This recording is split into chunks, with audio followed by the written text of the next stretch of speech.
Good evening. Tom Hartman reads books, and this book that I'm going to read to you is a pretty important book. And over the years, when I think of what's happening to public education in our government, I'm talking about not only the Idaho state government, but local government, school boards, and what is happening in the nation. This fellow, Matthew Bodie, he's a college professor, wrote this book, The Seven Mountains Mandate. And I'm going to read excerpts of it on my Kindle to you, because I think it's important. Because when I was trying to figure out why is all this going on to demonize specifically public education and higher education, it says, the title says, Exposing the Dangerous Plan to Christianize America and Destroy Democracy. And I think it's happening now with President Trump. And that's my opinion, and I can give my opinion. So I'm going to read parts of it. We'll see how it goes. And here again, I can't necessarily pronounce all the words because I've never heard of a lot of these words. It's not the kind of words you'll hear on normal conversation, at least with this former IBM engineer. Key dates in the development of the Seven Mountains Mandate Movement. 1973, R.J. Rushdoony, Calvinist theologian, known as the father of Christian Reconstructionism, publishes the Institute of Biblical Law, focused on applying the Ten Commandments to institutions such as the family, education, the marketplace, and other areas of our modern social order. 1975, Bill Bright, founder of Campus Crusade for Christ, and Lauren Cunningham, founder of Youth on a Mission, meet up in Colorado and share that they each received a vision regarding 7 areas of spheres of cultural influence. Francis Schaeffer, founder of Liber Communities, is also associated with the 1975 vision, though he was not present in Colorado. In 1981, C. Peter Wagner, Fuller Seminary professor and father of the New Apostolic Reformation, publishes Church Growth and the Whole Gospel, a biblical mandate asserting that Christians are charged with Christianizing society institutions. 1989, John Dawson, a former staffer with Cunningham Youth and with a Mission, publishes Taking Our Cities for God, a guide to spiritual mapping that emphasizes 6 spheres of influence in cities, media being the 7th. 2000, Lance Wallanu, enterprising pastor, learns about the 7 spheres from Cunningham. He introduced to Wagner's network of apostles in 2001, and soon popularizes mountains as the predominant metaphor for 7 spheres of society.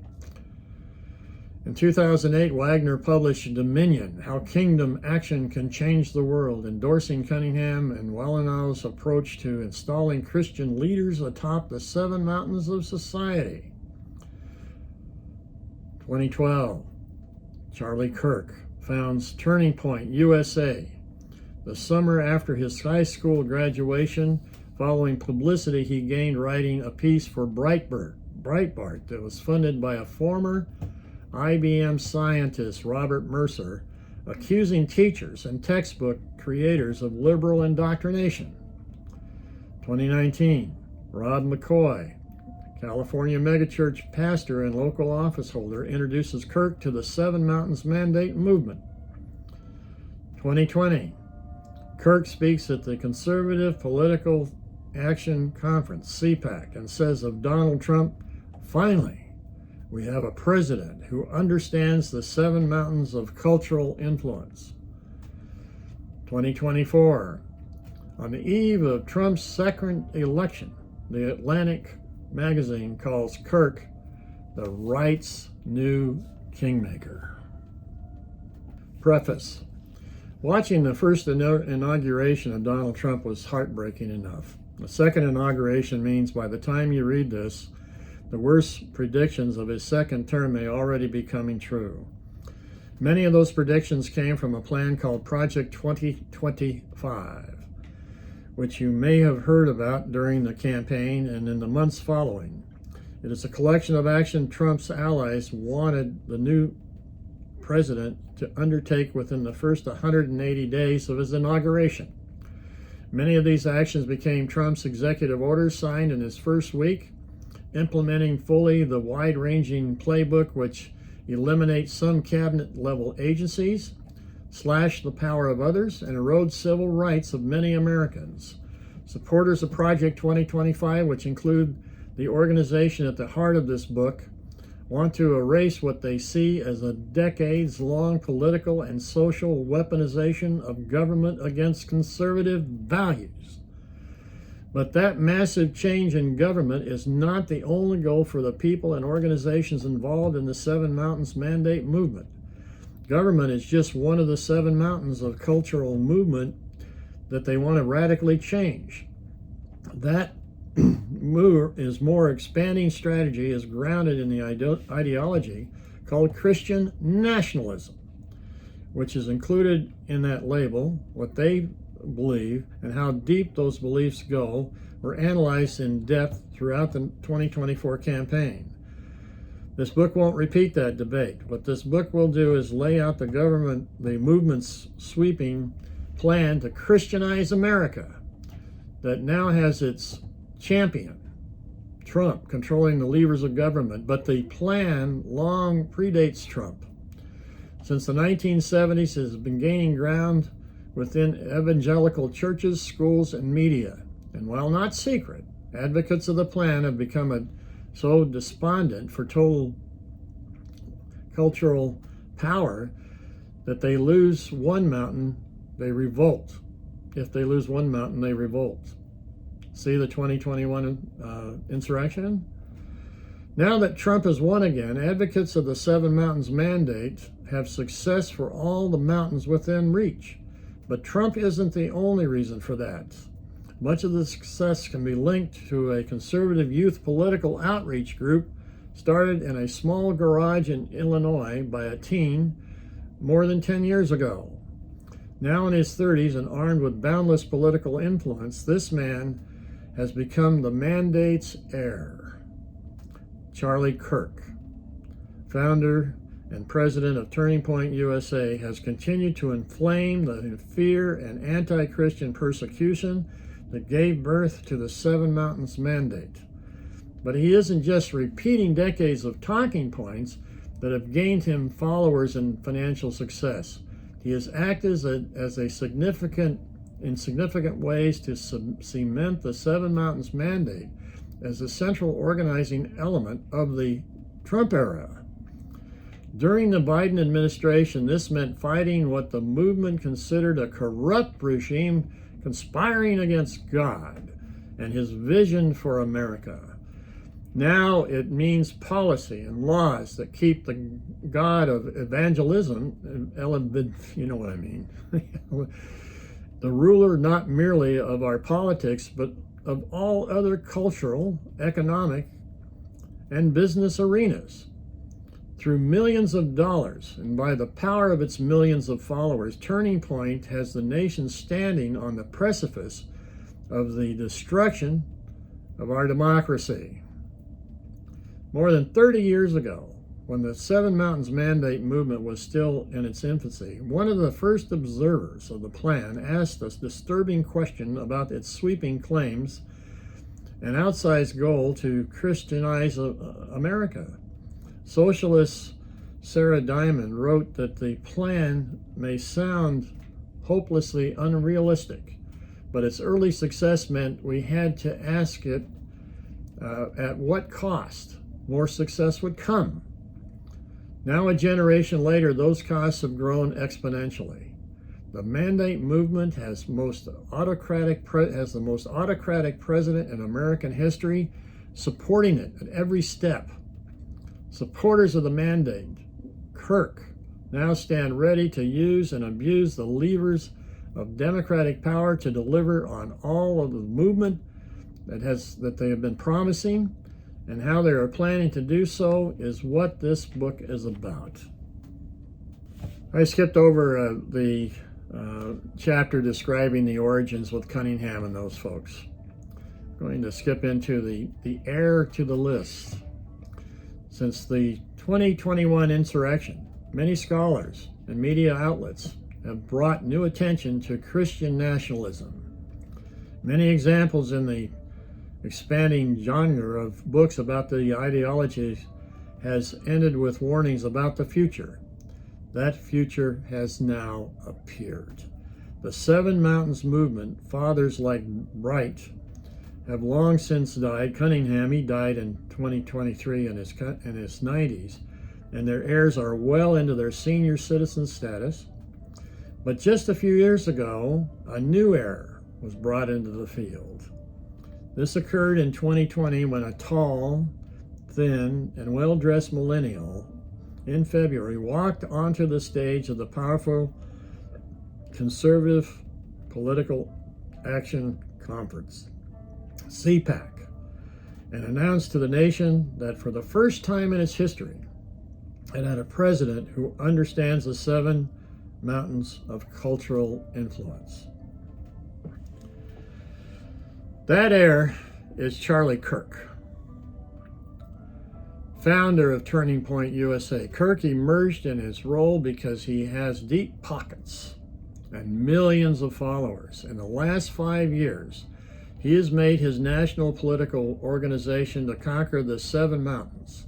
His success forces those previous warnings about Christian nationalism into a different, more alarming perspective. Kirk requires a recalibration because of what he brings to the movement and what he has already accomplished. He and Turning Point have brought the Seven Mountains movement as close to success as it has ever been. And here again, this was early in 2024 when this book was written. Kirk began Turning Point in the summer of 2012, just after graduating from high school. His origin story about indoctrination in his high school had gone viral that April on the leading conservative news site Breitbart, and Kirk quickly became a Fox News darling, got funding from major conservative backers, and launched his conservative youth outreach program from his garage in a Chicago suburb. Kirk built Turning Point by hosting debate-style events on college quads where he challenged shy conservatives to boldly believe and taunted liberal students with rhetoric fights that he never seemed to lose. Kirk went all in on Trump in 2016, and his summits for students headlined by potential celebrities ballooned into all-age affairs, with Trump often a guest. The organization's budgets exploded year after year. Since 2016, Trump has raised roughly $250 million, $250 million. Now married and in his 30s with 2 kids, Kirk is a fast-talking radio host and social media provocateur who operates from Turning Point's sprawling campus in Phoenix, Arizona. You might call him a new Rush Limbaugh. The famous conservative radio host complimented Kirk in 2018 and suggested that Kirk was running the White House. Kirk continues to play that clip at the beginning of every episode of his radio program, which replaced Limbaugh in many markets after Limbaugh died, or Rushbo died. I called him Rushbo. But Kirk is much more than a leading voice in conservative politics. He has made Turning Point onto an indispensable organization for the Seven Mountains movement. In 2021, Kirk pitched to investors a plan for 7 core outreach programs. that mirror the 1975 list. The plan painted a dire picture of America, playing off Turning Point's history, attacking higher education, saying the localized tumor of college extremism has metastasized, and now threatens the very life of our country. It blamed secular elitists for funding the left's long march through the institutions of our society. That phrase about institutions was originally coined in the 60s by socialist counterculture writers. Turning Point has repurposed for its goal of Christianizing America. But evangelicalism is not the central strategy for Turning Point and the larger movement it leads. This mandate movement operates as a minority movement. It's not counting on mass conversions. In fact, those like Kirk who want to expand Christian privilege are a shrinking minority. This status makes it a threat to democracy, but not just to the idea of majority rule. The Seven Mountains movement is a threat to the religious pluralism American democracy was built on. This minority sees itself as God's chosen rulers. Many of them think Reformation comes before revival, that political and social victory should lead spiritual ones. This is why so many in the Seven Mountains movement agree with the idea that church should leave veto power, or should have veto power over legislation. Kirk understands the mandate movement history. It's linked to Christian nationalism and the waves of criticism and warning since the insurrection. In response, he has recalibrated the movement. This is most obvious in how he spoke about the movement's history, or rather doesn't speak about it. He doesn't approach at all the divine origins of the movement itself, and he has only referred to the plan for the Seven Mountains publicly once, at that 2020 CPAC event. A Turning Point spokesman told NBC News in June of 2024 that Charlie Kirk probably couldn't tell you what the Seven Mountains were or are. But Kirk doesn't hide the goal of the Seven Mountains movement. He admits he is a Christian and a nationalist and defends the claim that people like him want to use state power to put Christianity in government. I always laugh at the presupposition we're going to put things that are right and good and beautiful and true in government. Of course we are. Well, that may be the goal of the Seven Mountains movement. Kirk and Turning Point have used lies and fear to advance the mandate.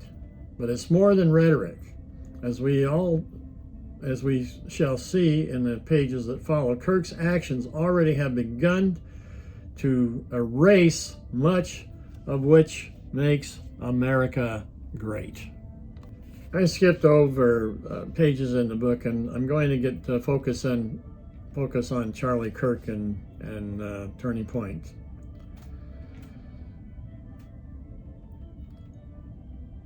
Kirk had faced criticism because he was the face of Christian nationalism. To understand the power of that statement, among others, naming Kirk as the heir to the Seven Mountains movement, one must understand the context of the thoroughly surprising statement Kirk made at the CPAC event in 2020.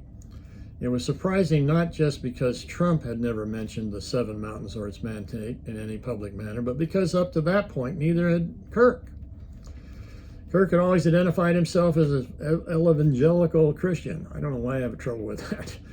But Turning Point's message early on were consistently secular, mainly focused on free market values and economic issues, and shying away from any culture war hot buttons like abortion, though he relied early on from donors who wanted to push those buttons. Turning Point and Kirk broke on to the national scene in 2016 with campaigns attacking higher education and the federal government. Even then, Kirk kept the organization from religion. When Kirk nodded to the Bible in his 2016 debut manifesto, Time for for a turning point, he also claimed that politically aggressive Christian leaders throughout the 70s and 80s tried to wrongly impose their beliefs through government policy. Rather than replicating those errors, Kirk said he advocated for his political positions through a secular worldview because the government established by the founders was also secular. Responding to an interview observation in 2018 that Kirk doesn't proselytize, the young activist said he talked about his faith when asked, but that he saw his job as the face of Turning Point at no different from being a plumber or an electrician who likely doesn't tell everyone they meet about their religion. In 2019, in the premiere episode of his self-named and now top 10 in downloads podcast, Hurt denied overlap between his religion and politics. I'm very faithful not to have any religious views, and my faith inform my political decisions. That same year, however, Kirk met a California megachurch pastor named Rob McCoy. McCoy himself was also a convert to the Seven Mountains movement. Kirk said that over a series of conversations, the pastor began to challenge him to rethink his position, separating politics and religion. By April, Kirk and McCoy began sharing stages together, first in California, then nationally in other churches in the Calvary Chapel Network, which had been hosting advocates for the Seven Mountains as far back as 2010. And the Mandate movement embraced Kirk just as quickly. Walnu began promoting Kirk on Twitter, and Kirk had Walnu on his show. Then came the 2020 CPAC speech in which Kirk linked Trump with the Seven Mountains movement. Pastors and spiritual advisors around Trump also began claiming Kirk, and by 2021, Kirk began appearing at several mountain-themed summit and conferences. Riding the wave. Turning Point has always had tremendous support from conservative power players. GOP donors Bill Montgomery and Foster Friess were among Kirk's earliest supporters. Ginny Thomas, wife of Supreme Court Justice Clarence Thomas, was an early Turning Point advisory board member. But Kirk knew also that the GOP had radically changed. When Trump won the nomination in 2016, that summer, Kirk befriended Donald Trump Jr. and spent months campaigning with him. That paid off in a massive way when the elder Trump became president. Turning Point's fundraising skyrocketed. In 2018, according to Influence Watch, Turning Point raised over $28 million, compared to $10 million the previous year. According to NBC News, by 2021, Turning Point was reportedly $55 million in revenue. And since 2018, Turning Point has hosted Trump 14 times. The Biden administration was also great for the group's fundraising. In June 2023, Turning Point reported a mere more than $80 million in revenue, according to tax records, its political arm. Turning Point Action began in late 2019 and by 2020 was running a highly sophisticated social media campaign that downplayed the COVID pandemic that killed 1.2 million Americans, 18% of the total COVID deaths in the world, with only 4% of the population.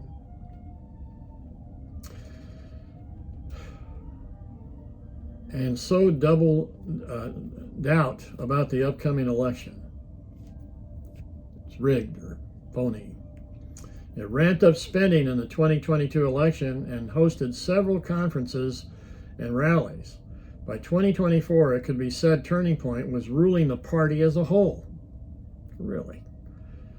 Politico noted that long-standing groups such as CPAC had lost their pull, barely filling their convention ballrooms, while Kirk played a key role in usurping the chairwoman of the GOP, Ronna McDonald, on the eve of the 2024 election, in which Kirk and Turning Point played essential roles putting Trump back in the White House. The Atlantic called Kirk the right's new kingmaker. At a Turning Point fundraiser at Trump's Florida estate in December 2024, Trump Jr. said, "Charlie runs truly one of the finest operations, not just in modern politics, but perhaps ever." Since embracing the Seven Mountains movement, Turning Point is no longer merely a youth-oriented group. It has an army. And by the way, they have 3,500 chapters on college campuses, Turning Point does. It has an army of staff in every major city to reach all ages. It has widely expanded its content creation and mirror capabilities. It hosts women's conferences and men's summits. Turning Point Action has gone on to run multi-million-dollar canvassing campaigns in several election cycles. In 2021, Kirk and McCoy started Turning Point Faith, a branch that targets pastors and their congregations, that has made inroads in charismatic and Baptist churches, two significant parts of the broader American evangelistical landscape. And Turning Point Academy has started schools, giving out free curriculum thanks to generous donors. Kirk has done all this to make Turning Point the indispensable organization for the Seven Mountains movement. By each of its arms at the same time, Turning Point is fulfilling the mandate. As Kirk said in 2021, winning, very simply, for us is restoring the American way of life. Kirk's plan for restoration is well underway. The picture of victory outlined through each chapter in this book lays bare the danger our nation faces. Chapter 1, God's 1776 Project, the Mountain of Education. In late 2016, a group unknown beyond the fringes of conservative politics wanted to capitalize on the victory of Donald Trump and his plan for America. The group, which had begun a few years prior by attacking higher education, named 200 professors to a watch list to expose their advancement of leftist propaganda in the classroom. A year into my job as an English professor in a small Georgia town at a school I had never heard of before applying, I was added to that list. I was added not because I discriminated against conservative students, but because months earlier I had written an opinion piece for our state's largest newspaper, arguing against law that allows people to carry concealed firearms on college campuses from the NRA. This was my first introduction to Turning Point USA, an organization that built itself not only at attacking higher education, but defending unlimited gun rights. The watch list caught professors' attention across many other campuses as well. And that was the point. Turning Point's list went viral and drew a lot of media coverage. When I discovered that the founder of Turning Point was college-aged, I thought the list must be of those professors' rating sites where often disgruntled students grind their axes. But my colleagues across the nation took the list and the Turning Point more seriously. I was wrong, and quickly understood why my colleagues invoked McCarthyism. Other professors not named began publicly calling for themselves to be added in solidarity. More than 12,000 professors have signed onto a letter from the National Faculty Advocacy Group asking Turning Point to add their names. Across the years since then, many professors on the list have received hate mail. Today, Turning Point's list includes more than 750 names from 400 schools. Graduate teaching assistants to school presidents are named. Some are named for their published academic scholarship, while others are named because of emails they wrote to colleagues or students, often sent to Turning Point through its tip line. Gotta have a tip line like the FBI. One professor is named because she wanted the University of Alabama to remove the word Dixie from its fight song, even as Turning Point says it is targeting liberal indoctrination. The schools on the list range from the conservative Christian colleges to the Ivy League, from public to private, in almost every state, or even a handful of high school teachers on the list. Turning Point's list echoes a 2000 book by liberal professor turned conservative activist David Horowitz called The Professors, the 101 Most Dangerous Academics in America. A colleague in my academic field had been named on that list. Now, a decade later, I was named to a similar one. Fears of campus indoctrination date much further back, however, to the era when the Seven Mountains Mandate began, long before Turning Point's founder Charlie Kirk was even born. As the time I learned about Kirk, he was barely into his 20s. He had gone to college due to family financial difficulties. Kirk instead applied to West Point for the taxpayer-subsidized free tuition, but was rejected. He had declined to enroll at Baylor, the nominally Baptist University in Texas, because he didn't want to take out student loans. The story he tells of the summer after high school suggests that his foray into politics would only be a last gap year. One might think that not being able to afford college and wanting a degree drives the obvious personal animus Kirk has toward higher education. But it was not jealousy or dreams deferred that drove him, and it was not the admissions decision either. Kirk hates higher education, all public education, in fact, because he believes that as a system, from start to finish, from kindergarten to degree, it indoctrinates students against God and against America.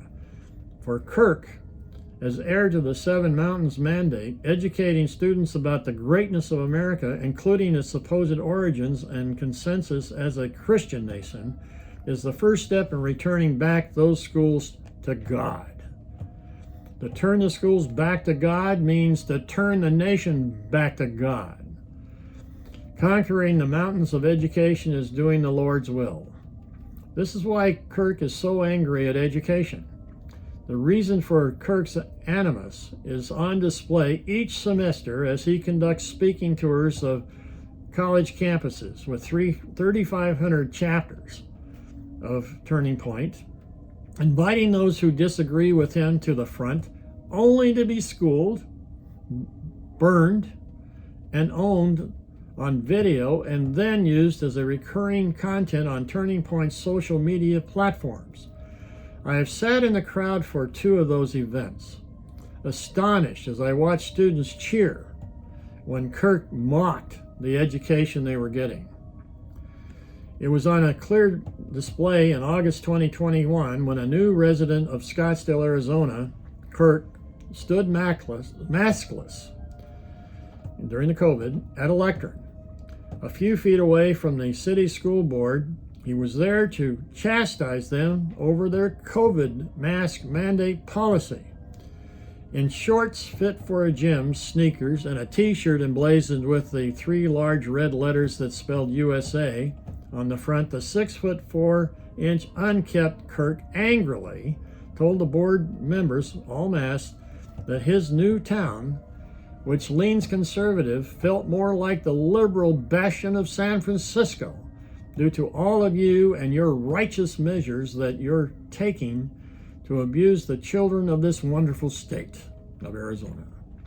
Citing statistics as he read from prepared notes on his phone about the impact of the Chinese coronavirus on children and claiming that this district's mask mandates went against the will of the taxpayers, Kirk pinched his pointer finger at the members to emphasize his disgust. On its YouTube page, Turning Point described the scene this way: Charlie goes off. Kirk ended his more than 3-minute barrage of with a civic threat. Your time is soon up. The people of this state and this school district are rising up. You have awoken a sleeping giant. I hope you enjoy your mass short-term future while it lasts. Kirk's threat is not empty. It is the energy behind Turning Point's sweeping plan to destroy public education, following models and tactics used in the past by other groups pushing their shared desire for more patriotic, more religious education. But what separates Turning Point from other groups is how it has taken on the animus of its founder to such a degree that its efforts to conquer the mountain of education and not aimed at persuasion, but punishment. Not persuasion, but punishment. And the punishment is part of the pedagogy. It's part of the pedagogy is supposed to teach like the rod on the child.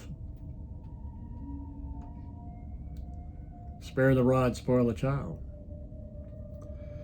As often quoted proverb says, unlike previous attacks on education from supporters of the Seven Mountains Mandate, the plan isn't to build a parallel education system where conservative white families can flee the evils of integration and evolution. Turning Point isn't merely interested in expanding Christian schools, recruiting more parents to enroll their children, or for churches to start new schools.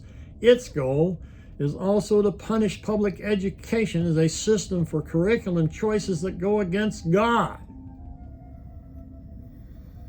In a nation whose children and public schools continue to diversify, that might sound like empty rhetoric, anger from a group dedicated to a lost cause. But the Seven Mountains Mandate was never about majority rule. Rather, the vision is for the righteous minority to gain power in education. This minority will be school board members and principals who are linked to well-funded Christians, churches across the nation, overseeing a curriculum transformation. This advancing truth will teach them in more than one way. The educational long game. For decades, education has been a long game for white evangelicals. Many have seen their purpose as being salt and light in a dark culture of public schools, perhaps saving a few from within, or outlasting its influence using Christian private schools as a bulwark. But there has also been another strategy. In her 2015 book about Christian nationalism, scholar Julie Ingersoll named this strategy as one designed to build a thoroughly reconstructed society. This type of society is based on the theology of Christian Reconstructionism. The father of that theology, R.J. Rushduni, laid the foundation for educational aspect in the 60s through his expert testimony and early lawsuits advocating for what is now known as school choice. After Brown versus the Board of Education ordered the desegregation of schools, white conservative Christians created a parallel education system to avoid integration. Even as these people led an exodus from public schools, however, they targeted those same schools, seeking a diversion of public funds into vouchers that Governor Little signed into law that could be used for tuition to private schools.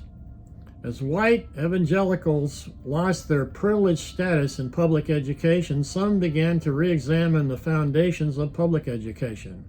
many concluding that public education is by definition unbiblical. Ingersoll notes in Rushdoony's Reconstructed Society, the government should have no role in education. Instead, it should remain under the auspices of parents and churches. Anything less, he said, would violate biblical law. This is why Ingersoll wrote that homeschooling is seen as the single most important tool for the reconstruction of society. Rushdoony was influenced by Dutch theologian Abraham Kuyper, cultural spheres of influence, but Rushdoony's plans for education and those who use the Seven Mountains metaphor differ from Kuyper in the important way. Kuyper wrote in his initial lecture on sphere sovereignty in 1880 that education should remain sovereign in its own sphere, while Kuyper in that lecture was proposing a Christian or free university as an alternative to state or public universities. This equality of spheres meant neither church, state, or individual rose in authority over the rest of civil society. This meant there was no compromising with advocates of religiously neutral public schools. I skipped over a little bit in the book. From the start, if Enlow is the second generation, then Kirk is an heir from the third. His angry tirade in Scottsdale makes clear that, like others before him, he is trying to turn white, evangelical, ESCHATOLOGICAL indifference into an aggressive attempt at restoration of what he has called America-loving education system. What is different for Kirk's generation is that the parallel education system, once seen as a bulwark against cultural change, is now an offensive weapon to end the culture war, to conquer this particular mountain. This kind of attitude toward public schools was always in the DNA of Turning Point, because it was a key theme in the Kirk origin story. In April 2012, during his senior year in suburban Chicago Public High School, Kirk wrote the article for the alt-right Breitbart,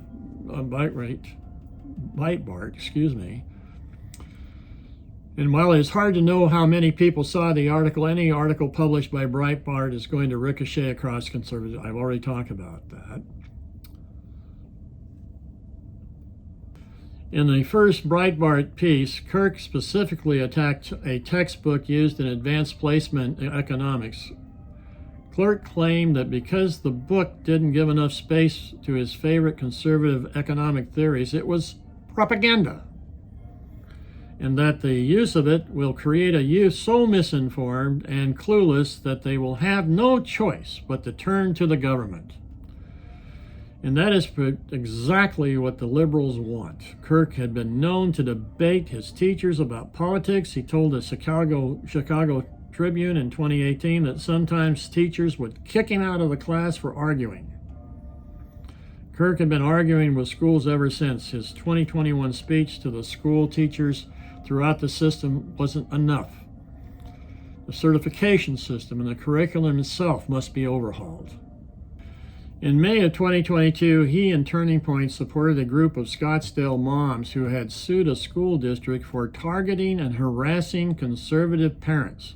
Kirk called for eradication of the deep state, unprecedented targeting of everyday moms, dads, and students who dare to love America. If local school boards, administrators, librarians, and of course teachers won't educate God's way, then Kirk and Turning Point will bring God's judgment upon them. That judgment aims to purify education and return the nation's public schools to their colonial roots, and so to build God's kingdom through God's pedagogy, a model for the plan. Turning Point learned that pedagogy from a small private college in Michigan. For decades, Hillsdale College stood at the quintessential example of the parallel Christian education institution. It has a long refused federal student loans because of the strings attached. But in the last decade or so, Hillsdale has created a network of private schools using its K through 12 curriculum and is aimed to partner with public charter schools and districts. It was lightning. Hillsdale map of member schools lists more than 20 schools in 14 states as of March 2024. In 2023, Republican South Dakota Governor Christen consulted with Hillsdale faculty on setting new state standards for social studies curriculum. In Florida, Republican Governor Ron DeSantis referenced Hillsdale as he boasted of overhauling the state's education system. Likewise, Tennessee's GOP governor has courted Hillsdale and its curriculum that emphasizes America's strength rather than its shortcomings. To spread their doctrine to the general public, Hillsdale offers free online courses to all who want them. These courses mirror the curriculum sent to the school districts, though they end with no actual college credit. There are literature courses on Jane Austen, Mark Twain, and the great books of the Western tradition. Courses on modern politics include one of the decline of American citizenship that claims to teach how the disappearance of sovereign borders and the growth of the deep state helped to form a global government. The course The American Left, From Liberalism to Despotism, claims to teach the philosophical origins of America's radical movement and how they have overtaken American institutions. The trailer video for a course on civil rights in American history references the 2020 protests in response to the murder of George Floyd through images of burning cars and American flags. A narrator speaking over those images says in the beginning of the video that the claim America is infected with systemic anti-black racism is a lie. BS. Contrasting those images with video of Martin Luther King Jr. in the Civil Rights era, the video argues that identity politics is a danger to freedom and the rights gained during that time. The video says that the educational system of America should do justice to the nation's past and teach it to emphasize our common humanity, not racial differences. Kirk learned the Hillsdale model directly from Hillsdale's president, Larry Arnn, as the two served together on a short-lived 1776 commission which began in the last months of the first Trump administration. The commission had its only one meeting on January 5th. January 6th, right? This is January 5th, 2021, and released its report on January 18th, Martin Luther King Day. Kirk's name does not appear in the final report, which suggests he resigned from the commission at some point. Yeah, right. He just didn't want to be part. You know, the insurrection didn't happen. The commission was a direct reply to the 1619 Project, a New York Times Magazine project led by journalist Nicole Hannah-Jones, which sought to center slavery in the origins of America. Hannah-Jones and the Times won a Pulitzer Prize in 2020 for the project, the name of which reflects to the year the first enslaved Africans arrived in Virginia. By contrast, the 1776 Commission aimed to make public schools more patriotic in religion when it called a restoration of American education. The Commission's report claimed that the nation's founding fathers' ingenious division of state and church was neither to weaken the importance of faith nor to set up a secular state, but to open the public space of society to a common American morality. This common morality is to be paired with the sense of enlightened patriotism that has been erased by a legacy of anti-Americanism in education that includes progressivism, communism, and fascism, inherently and implicitly atheistic enterprises. Aaron has long been a central figure in conservative politics and his policy on education. Before coming to Hillsdale in 2020, he was in the four founders of and eventually ran the Claremont Institute in California, a conservative think tank that gave some intellectual vision to the conservative political resurgence in the 80s and 90s. In this century, especially since Trump came into politics, the Institute has given itself over to the culture war, spreading the notion of a dual importance of divine law and natural law in our constitutional ballots. One of its leaders, John Eastman, sound familiar? Who famously wrote in the waning days of the Trump administration memos arguing that the vice president could ignore the Electoral College. You can do it. Go ahead. You can put Trump back in the White House. He was later charged by prosecutors in Fulton County, Georgia, in a 2020 election conspiracy case. The Claremont Institute named Kirk one of its fellows in 2021. As Arnn is a founder of the Claremont philosophy, Kirk is a product of Arnn. In the 2021 Human Events piece, Kirk mentioned he had been viewing Arnn's lectures about Aristotle, part of the online course about Aristotle's Nicomachean ethics. In that piece and other places, Kirk used Aristotle to wed religion and politics, specifically seeing the church as a governmental authority. Selling the plan. To implement his vision for education in June 2022, Kirk hired longtime Christian school administrator Hutz Hertzberg as head of Turning Point's educational arm, Turning Point Academy. He sought to reclaim education by reviving virtuous education and restoring God as the foundation of education. Silver-haired, tall and thin, the polished 65-year-old veteran of Christian education at all levels sounds and dresses akin to Arnn. And he has a similar resume. Hertzberg worked as the executive pastor of the Moody Church in Chicago alongside his well-known lead pastor, Erwin Lutzer, who is a noted author in evangelical publishing circles. And before that, Hertzberg worked in higher education, administrative, and faculty positions at leading evangelical institutions. What drew Kirk's attention was Herzog's most recent role as president of Christian Heritage Academy, a pre-K through 12 college preparatory school in Northfield, Illinois. The school was started by another well-known evangelical author, Wayne Grudem, in 1984, and more than a decade later, Kirk was one of its students. It's where Kirk said he became a Christian in the 5th grade. Like Kirk, Hertzberg pushed the idea that the public school environment stands against Christians. BS. He told a story to a Christian radio show in October 2023 about a student named Tom who went to a Christian heritage through the 8th grade, but then went on to a public school. Hertzberg asked Tom's mother some weeks into the school year how Tom was doing. The mother responded that her son had learned that if he is going to get through, he can't talk about his faith. Hertzberg said that was tragic because there was a time in the past when he as a young student could bring faith to bear in public school, and that's a crock. But that day is long gone, Hertzberg called.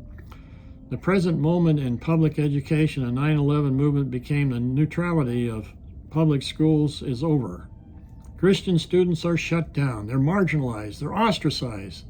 There's no opportunity really in most cases to bring your light to bear in the public school sessions. The claim about a loss of neutrality where the public school actively promotes a religion and demands Christians be silent have been talking point for evangelicals for decades. I'm going to stop right there. I was a Thrivent Financial for Lutherans representative, and also known as earlier as Aid Association for Lutherans. I and that organization donated schools to the Lutheran churches and also the Lutheran schools not directly, but they also had, they wanted to go, they established the Lutheran schools, like Grace, for example, but parents had to pay tuition, which is fine. That's their choice, but it wasn't free. And I supported that. The sales that me and the other 2,800 representatives generated revenue that supported the schools. And I support the schools. So this is outrageous, in my opinion. A lot of kids that are non-Lutheran could go to a Lutheran school, but they had to pay the tuition. Grundy wrote a school brochure in 1982 that noted that if we keep our children in public schools, they will be trained year after year to keep their Christianity just where our society says it belongs, at home and in church and private, where it will not be noticed and where it will have little effect on politics, our laws, our corporations, our universities, our news media, and our nation's public conscience. In other words, secular education trains children to be secularized Christians.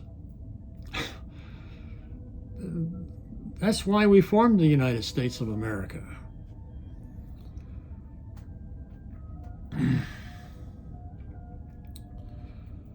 Oh boy. Speaking to an audience of pastors in 2023, Hertzberg said there was much demonic activity in public schools. He recommended to the audience that they try to better understand the intentional indoctrination of sexualization of our students.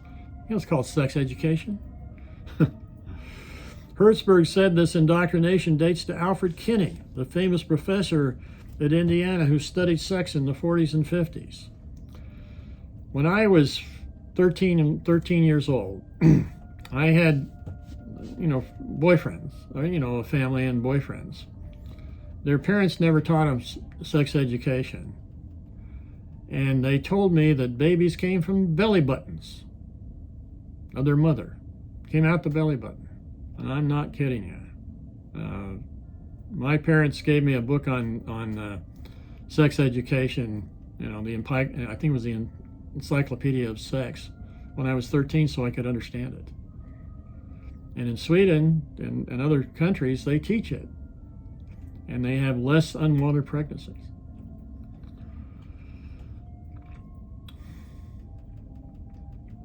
Hertzberg said there was much demonic activity in public schools.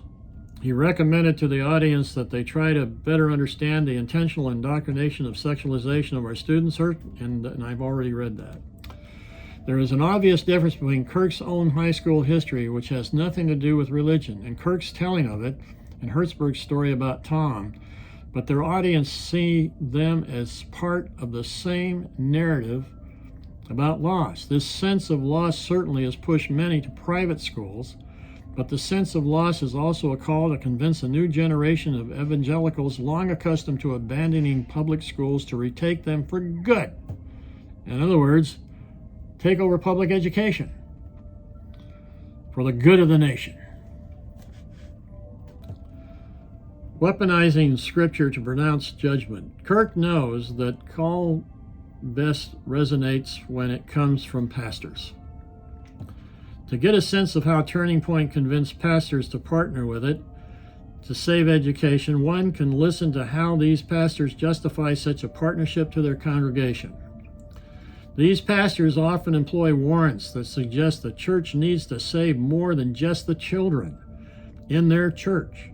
But unlike previous decades of such rhetoric, the impact of such salvation has been scaled up to as systemic issues in need of addressing for the sake of the community. It becomes more threatening. The implication is, of course, to rebuild a system with God's blueprint. In August 2023, Vintage Troop in Harker Heights, Texas, became a proud partner of Turning Point.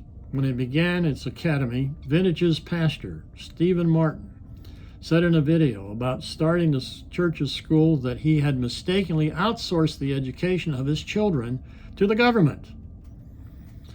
What he thought were good schools in Texas were actually revealed to him during the pandemic era, 2020 1920 through 2024, I guess. The opposite. But most importantly, individual Christian parents trying to be a barrier against the hours spent in these schools were ineffective. Trying to reform this system with our kids in it is like taking a Nerf gun to a fight with a Death Star, he said. He framed that parental battle as the 16,000-hour war, referring to what he said are the number of school hours from kindergarten to 12th grade during which kids are exposed to the secular progressive strategy to indoctrinate our children. It is not enough for Christian parents to simply take our children out of public education, Martin said. They must understand how this war is being waged so they can protect children, presumably not just their own.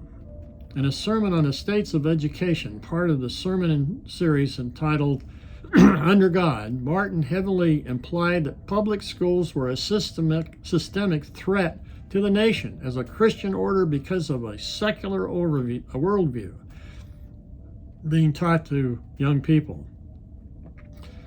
The pastor claimed there had been a long march through the institutions of society, especially educational ones, by Marxist-inspired education experts with pink hair who are introducing crazy ideas not ordained by God, while inviting people to enroll their children in his church school. He also claimed that Protestants like him had abandoned public schools. We've just kind of let the government step in under some guise of separation of church and state, aka demonizing the government. The sermon was centered on the book of Daniel, making an explicit analogy between the United States and Babylon. The land Daniel and other Jews were exiled to. The pastor likens the American educational system to the Babylonian system Daniel was educated in. This analogy has several flaws. First, while the pastor claims the teenager Daniel was chosen by Babylon leaders because children don't know anything, the text indicates that Daniel was chosen because he showed the aptitude for every kind of learning and was well informed, quick to understand. Daniel 1.4 in the Bible. in the Bible. Second, chapter 1, verse 4. Second, while the Babylonians educated Daniel in their language and literature, which the pastor implies was indoctrination, the text indicates Daniel did not renounce his faith and in fact refused to define himself with the royal food and wine, and the intent was indoctrination. It failed. The pastor ends on a call to action. Not surprisingly, he urges parents to remove their children from public schools. But he reveals the plan for education by the Seven Mountains Mandate. We're not responsible for the country, but we are responsible for our communities, our families, our churches. And while this pastor limits the scope of the impact of the new school and to the community and not the country, there are many more pastors partnering with Turning Point saying the same thing. And those add up nationally. This urgency for manifesting judgment can be seen in the rhetoric used as justification by Turning Point. At the bottom of the homepage of Turning Point Academy is a quote: "Silence in the face of evil in itself is evil. God will not hold us guiltless. Not to speak is to speak, and not to act is to act." Turning Point credits the words of Dietrich Bonhoeffer, the German pastor made famous for resisting Hitler before and during World War II. He was hanged at the end of the war, yet Bonhoeffer never said those words. And in fact, Bonhoeffer scholars say it doesn't even sound like him. Using German during Hitler's era to illustrate America's today is a common move in Turning Point. The organization and Kirk himself have promoted conservative pundit Eric Metaxas writings about Bonhoeffer. Yet Bonhoeffer's family and the scholars have said Metastasis is twisting Bonhoeffer's writings. By the way, I'm a Lutheran, and Bonhoeffer was a Lutheran pastor in Germany who criticized Hitler, what he was doing. And they made a movie of it called Bonhoeffer. I noticed a recent movie. And he was executed.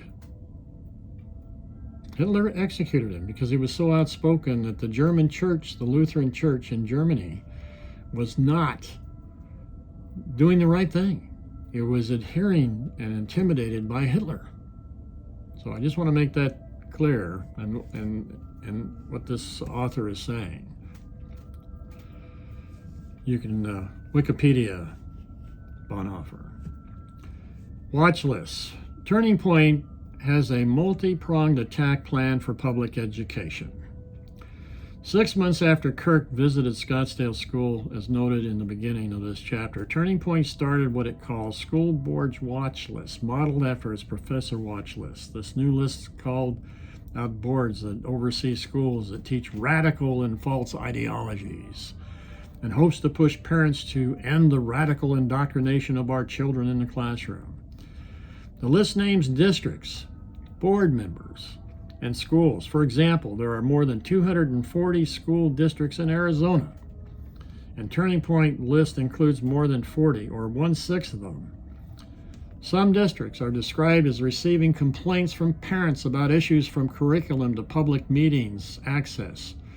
But for other districts, Turning Point lists no reason to call them radical, only listing the photo and contact information of board members. Serving on a school board is a public service. They're elected. Turning Point lists no reason to call them radical, only listing the photo and contact information of board members. In some cases, Turning Point has merely copied and pasted the board member's biography from the district's page, citing it as a source. In the case of Bobby Botters, for example, who sits on the Apache Junction Unified School District in Arizona, the biography lists no policy difference or even negative description to merit inclusion on the radical list. Those efforts seek to harass and expel educators, especially those who are trying to expand curriculum and to discourage people willing to be teachers. I had a death threat from the National Rifle Association, and I want to tell you something. And being 80 years old and receiving that death threat that this guy named Michael from Newark, New York, age 33, was going to take my family out in the middle of the street and hang us. I'm really angry because he was saying I was going to take his assault rifle. I have an assault rifle and I'm a veteran. And he called from his area code 985, 3:30 in the morning on August 9th. I have a picture of his house and his address, and I talked to the FBI about it. So this is not anonymous, and for those of you who think you can go ahead and make anonymous threats, beware. This particular fellow named Michael is in the database of the FBI. So, you want to be in the database of the FBI? Go ahead and make those threatening calls to politicians, school board members, and anybody else you think is going to take your assault rifle or any other reason, especially if you happen to think that public schools are evil. I had to throw that in. Those efforts seek to harass and expel educators, especially those that are trying to expand curriculum and to discourage people willing to be teachers. And they have been effective. Amid a growing teacher shortage, according to surveys of teachers in 2022, 73% of teachers and 85% of principals reported that they have had experienced acute job-related stress during the past semester, compared to the average of just over 35% of all working adults. Vouchers. An heir to the Seven Mountains mandate, Kirk has turned the white evangelical long game into quicker direct assault on public education is vouchers. That strategy has been timed perfectly to align itself with a recent push in state legislatures for what is known as school vouchers, paying individual student tuition to private schools through public tax dollars. The Idaho governor just signed H-93, Brad Little, that gives $5,000 per child to any parent that homeschools their children. A tax credit, which means if you have 5 children, you have a $25,000 tax credit you can take off your state income tax. Estimated now it's costing the taxpayers $50 million. There are 20,000 homeschools at the time of that bill, and 340,000 K through 12. That money is being taken from public education. Do you get it? Do you really get it?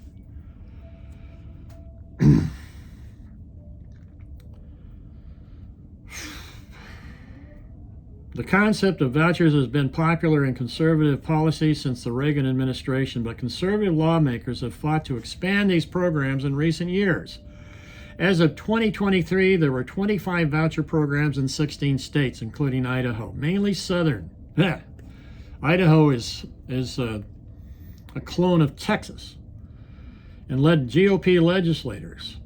Those programs get billions in subsidies to nearly 1 million students. Kirk has long supported vouchers. The school Turning Point, named as its first partner Dream City Christian School in Arizona, have used more than $2 million in state vouchers since Arizona's expanded program took effect in 2022. Arizona's expanded programs took effect in 2022, according to data that has according to an analysis by CNN, likely sapped millions of dollars from nearby public school districts' budget. And as of summer 2024, of the 41 Christian schools in Turning Point's Academy network, 26 are in states with private school voucher programs. It should come as no surprise that studies of such programs show the large majority of benefactors are not students leaving schools, public schools, but students who have never been in them. In other words, supporters of school vouchers are not merely using the policy to save some students from godless public schools, but to defund the entire public school system. Arizona is a prime example of the monetary effects of these programs. In 2024, the state faced a $1.3 billion budget shortage, and much of that was due to vouchers. Arizona's program is the most expansive private school voucher program in the country and is expected to cost more than $900 million in 2024, 15 times more than they initially projected. Cuts to higher education and other public programs are likely. It's not only a defunding operation, it is also being used to spread the ideology associated with the Seven Mountains Mandate. In July 2023 report, the Network of Public Education, a pro-public school research group, identified a growing number of charter schools imbued with Christian nationalist ideologies and being used as weapons of the right in their efforts to undermine public schools and reverse social programs. The report identified 273 current open charter schools featuring curriculum and/or websites designed to attract white conservative families. An astonishing 47% of these schools were founded by the time since Donald Trump took office in 2017. Curriculum. Many charter schools feature a classical education model, an approach that dates to medieval times and has roots in ancient Greece and the beginnings of rhetoric as a civic skill. One of the classical schools that began this trend is the Logos School in Moscow, Idaho. Started in the 1980s by Christ Church, which is led by Douglas Wilson, a noted advocate of Christian nationalism. Hillsdale's Classical Schools defines a classical education as one that leads students toward moral and intellectual virtue by means of a rich and robust course of study in the liberal arts and sciences, with instruction in the principles of moral character and civic virtue. But classical is now not limited to private schools. The Oklahoma Department of Education announced in July 2024 that it would revise its social studies curriculum to align with the classical model. It enlisted several well-known conservatives, including media influencers Dennis Prager, you ever heard of him? PragerU? And his historian David Barton to lead the revision. Prager is the man behind PragerU, which is not a university, but a collection of short videos that teach conservative ideology about American history and economics, among other topics. Several states run by conservatives have approved these videos for use in their schools. And not surprisingly, Turning Point sponsored a breakout session in the 2024 Administrators Conference organized by the Oklahoma Department of Education. The superintendent of Oklahoma's public schools, Ryan Walters, is a staunch defender of vouchers and appeared at the Turning Point campus event in Oklahoma State in 2024. Turning Point calls its schools 5 C's. Schools, which stands for classical, Christian, conservative, church-based, and cost-affordable. Turning Point Academy pushes curriculum designed to glorify God and preserve the founding principles of the United States. Only in its infancy. As of August 2024, the Turning Point Academy Association map lists 41 schools that have agreed with its statement of values and that as part of the association has access to Turning Point curriculum and training. Turning Point suggests it has more than 140 affiliated schools nationwide. California with 42. Turning Point's curriculum includes the Patriots Catechism, a set of questions and answers about the Constitution designed for easy memorization and quick response to the history of American greatness. The curriculum also includes a high school course on biblical economics, and a course that will help students understand current events in light of history and through the truth of Scripture. Its study hall webpage recommends books authorized by Fox News anchor and a conservative think tank. Turning Point also tells schools that they can use its materials in any part of their curriculum.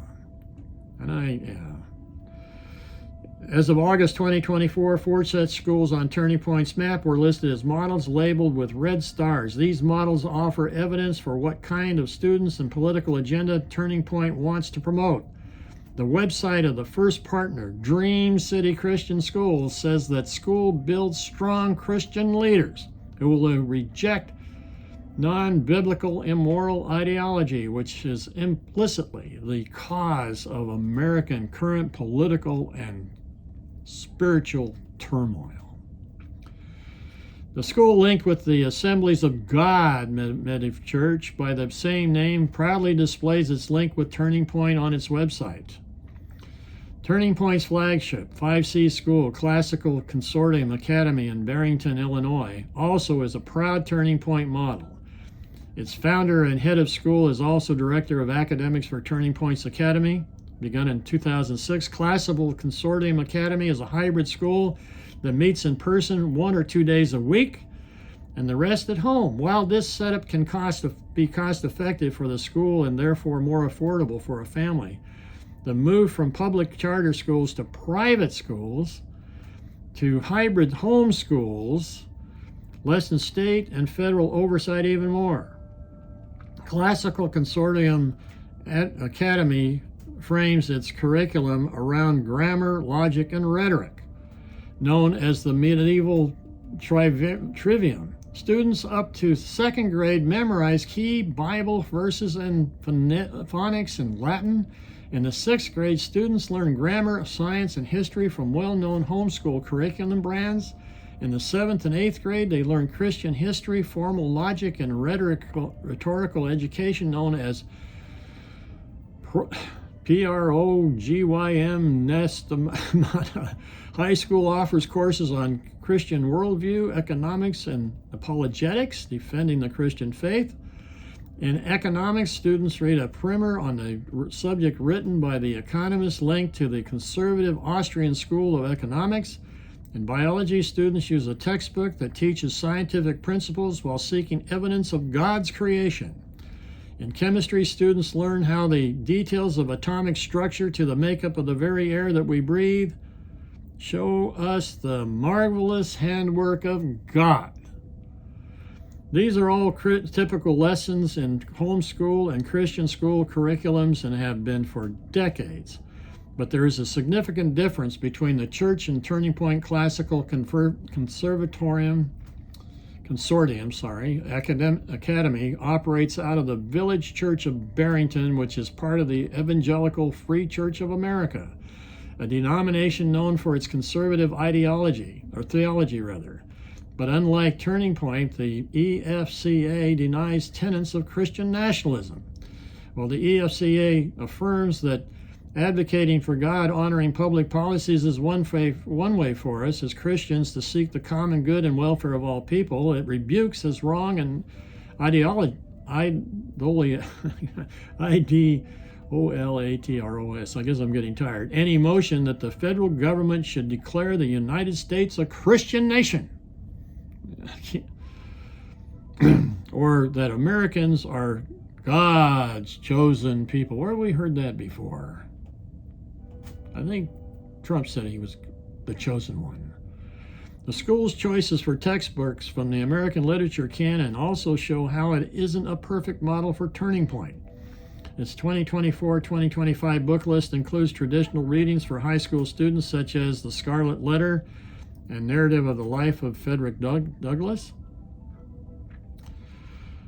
It is not without irony that these two books are often removed from school libraries' shelves after usually conservative parents' complaints, like H710, that Idaho passed to ban books like To Kill a Mockingbird because it has a rape scene in the text. And it is even more ironic that the rise of the book bans in public schools has reached a fever pitch in recent years. Turning Point has promoted the effects of a black pastor from North Carolina who travels the nation reading explicit language from books at school board meetings and then getting arrested when he refuses to stop. It's getting to be long. Higher values. While Turning Point has targeted K-12 schools through school boards and the academy program, it also continues to attack nicer education in ways beyond the watch list noted in the introduction to this chapter. And by the way, nice thing about YouTube is you can skip over things if this gets too boring for you. But I'm going to include this because it's all tied to Kirk. Kirk has said many times that what happens on campuses doesn't stay on campuses. Gee, what happens in Las Vegas stays in Las Vegas, right? In other words, the curriculum, lectures, and opinions echo throughout the nation. This is why when Turning Point targets an individual professor for their views, the organization also challenges the school for allowing such views. Nothing like freedom of speech, eh? This may sound like the church and the Turning Point Classical Consortium Academy operates out of the Village Church of Barrington, which is part of the Evangelical Free Church of America, a denomination known for its conservative theology, but unlike Turning Point, the EFCA denies tenets of Christian nationalism, while the EFCA confirms advocating for God-honoring public policies. I think I read this. Stand by one. Just read, I hit the button. I just repeated it. Higher values. While Turning Point has targeted K-12 school through the school boards and the academy program, it also continues to attack higher education in ways beyond the watch list noted in the introduction to this chapter. Kirk has said many times what happens on campus doesn't stay on campuses. I've read this before. Okay, a strange tactic from an organization that advocates for free speech on campuses. But the hypocrisy notwithstanding, the strategy resembles the organization's strategy for K-12 schools, framing curriculum and employment in public education based on values as defined by a specific version of Christianity, and professors stand against those values. Kirk and Turning Point has also taken direct action against college budgets. Over the years, Kirk lambasted the student loan industry and advocated directly to college students that some degrees are worthless. General education courses are pointless, and one doesn't need a degree to be successful in life, being a prime example. At one point, Turning Point campaigned to defund educations by convincing alumni not to give. Turning Point also has taken direct action against professors. In April 2024, Turning Point employees admitted guilt to defer prosecution for misdemeanor assault and harassment after their arrest for an encounter with an Arizona State University professor in October 2023. The employees, one of the camera operator and the other the host of Turning Point investigation show called Frontlines, followed the professor around campus, badgering him with questions. At one point, the Frontlines host accused the professor of wanting to see a different America exist, presumably because of the professor's advocacy for pro-LGBTQ policies and work to establish the Arizona chapter of Drag Queen Story Hour. According to Insider Higher Ed, a news site that covers colleges, the confrontation eventually turned physical, ending with the professor posting a photo of himself with blood on one side of his face. These tactics are not new. There's a reason that vintage church pastor Stephen Martin chose Daniel in the lion's den as his metaphor for public education. Since fundamentalism emerged more than a century ago, it has been the metaphor for Christians spreading myths about the atheist faculty, deconverting Christian students, or the Christian teens losing their faith. Good grief. And this has given into the broader myth of liberal professors as they have become an effective foil for supporters of Christian nationalism and the Seven Mountains Mandate. In his 2008 book Mandate, advocate Johnny Enlow bemoaned the faded oranges of several Ivy League schools and training ministers and claimed we are in essence releasing our young people into humanistic, often atheistic indoctrination by letting them attend the country's oldest and most respected universities. Bill Bright once said that if he had to start a campus crusade all over again, he would try to do more to evangelize professors. He explained that the reason for many of the problems in elementary and secondary education came from the fact that teachers were trained in college permeated with humanistic philosophy.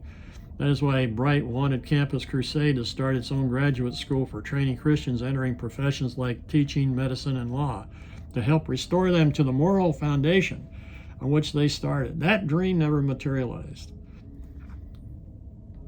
Unlike other advocates of the Seven Mountains Mandate, Turning Point has never started a university, but Kirk helped begin a culture war center at a school started for the purpose of retaking the mountain of education. In 1971, the Reverend Jerry Falwell began what was then known as Liberty Baptist College through the funds generated from his national contest, the Old Times Gospel, send me money. Falwell wanted Liberty to become a beacon for fundamentalist Christians, where they could train to be conservative leaders in areas of influence battling threats to American Christianity. Starting Liberty showed how Falwell was trying to redefine what was then called fundamentalist Christianity, especially in education. In a time when many fundamentalists were retreating from culture and American politics, Falwell was a well-known public-facing fundamentalist who thought, although the world would soon face the rapture and the wrath of God, Christians should still feel the influence of their society, and so perhaps avoid the worst of what is to come. Under the guidance of his son Jerry Falwell Jr., Liberty has become not merely a nationally known Christian university, but a partner with Kirk. Not surprised. Liberty gave Kirk an honorary degree in 2019, and he was one of the namesakes used for its think tank called Falkirk Center, started that same year. It was renamed the Standing for Freedom Center after the other namesake Falwell Jr. left in the wake of the sex scandal.